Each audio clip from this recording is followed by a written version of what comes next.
Okay, people, before we get started, I would greatly appreciate it if you would hit that subscribe button and hit that bell. We drop new episodes of FORNEVER News every Saturday, 12 p.m. EST, and we re-upload some of those segments throughout the week for your viewing pleasure. I'd appreciate each and every person that hits that subscribe button and that bell. Without further ado, I don't want to waste your time. Let's get into it. We got a slew of One Piece news that I want to run through, but yeah, a lot of really interesting and awesome stuff. For starters, basically some creator out there, some company is releasing this giant One Piece manga. I believe it's breaking like the Guinness World Record. It says here, in layman's terms, One Piece is something to look at and you mull over the supply and demand rates of manga from online digital storefronts like Viz Media. Given the mega book's colorfully illustrated spine and cover, reminiscent of the collage featured on the spine of Dragon Ball Z's manga volumes, One Piece would make for a great end piece, or let's be honest, an entire shelf of your bookshelf to display at your next weeb gathering. Basically, a French publisher released this giant manga. It's like one manga,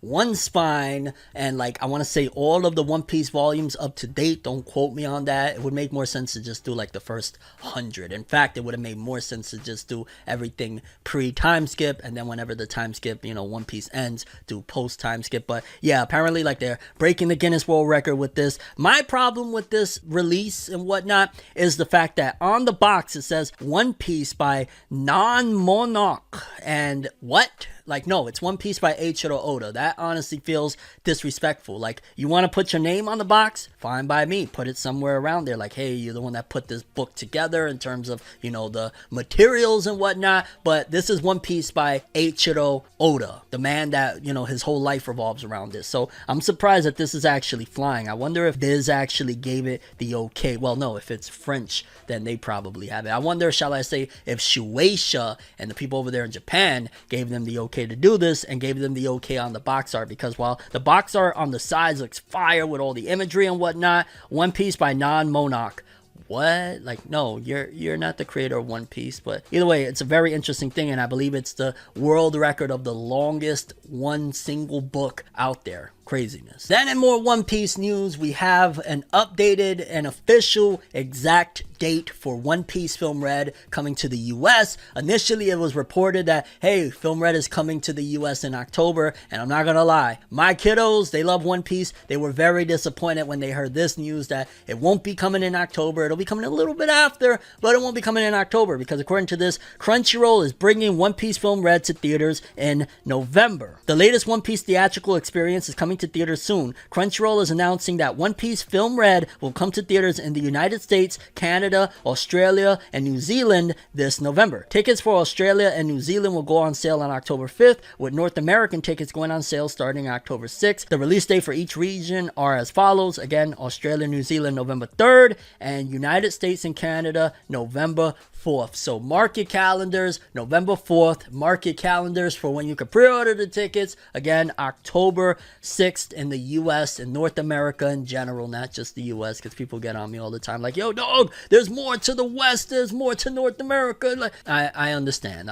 Yeah. And yeah, either way, I'm really excited. Another month wait. It's a little grueling considering, like, yo, dog, what this movie is doing out there and the fact that Shanks is in it and stuff. It sounds very appealing. It sounds like people are really loving this film, so I'm dying to see it, but I could wait a little bit longer considering October is stacked with anime and movies and all sorts of other stuff. Black Adam, like, not just anime and manga, like, I got a lot of things on my plate. So November 4th sounds actually great to start off the month and get some real awesome One Piece greatness. Film Red, November 4th. And just another update, which by now this number is already relegated to irrelevant because it'll have done more. According to this post, this was a few days ago, according to journalist Hiro Otoka, One Piece Film Red has reached 13,868,540,000 yen in earnings in 37 days, which I want to say that equates to what? Roughly, as of the conversion rate at the time of this recording, about $96 million. Probably by the time you're seeing this episode, it will have reached the $100 million mark, which that's like what, 2 months, less than 2 months, 37 days with this right now. So in probably about roughly 40 or some odd days, One Piece Film Red has made $100 million. Like, think about it, $100 million. But yeah, people, that was a bunch of One Piece news. Again, that world's largest manga ever, even though they put somebody else's name, it's Oda, for One Piece, all of those volumes stacked together. Then you got One Piece Film Red coming to theaters November 4th. And last but not least, One Piece Film Red on the cusp of $100 million in about 40 some odd days. Like, bananas. Moving forward, we got another update for Chainsaw Man. According to a recent interview with Manabu Otsuka, president of Studio Mappa, Chainsaw Man anime adaptations talks started as soon as he contacted Shueisha after reading the first volume in 2019. Otsuka says that even though there's limits, they'll try to do their best when reproducing the original work as faithfully as possible. The president also mentions that they'll try to exceed the expectations of the many fans of the series worldwide. That's crazy to think that in 2019 he was already like, yo dog, I want this, I want it, what's happening? And I don't blame him. It was 2019, 37 chapters in, that I myself said, oh, this is freaking gas, baby. My first impression of Chainsaw Man on my main channel. You could go check it out. Shameless plug. Ain't no shame over here in plugging my name. I'm just saying, yo, hat gonna be coming back in sale soon. But it makes all the sense in the world. Chainsaw Man was so unconventional for Weekly Shonen Jump, and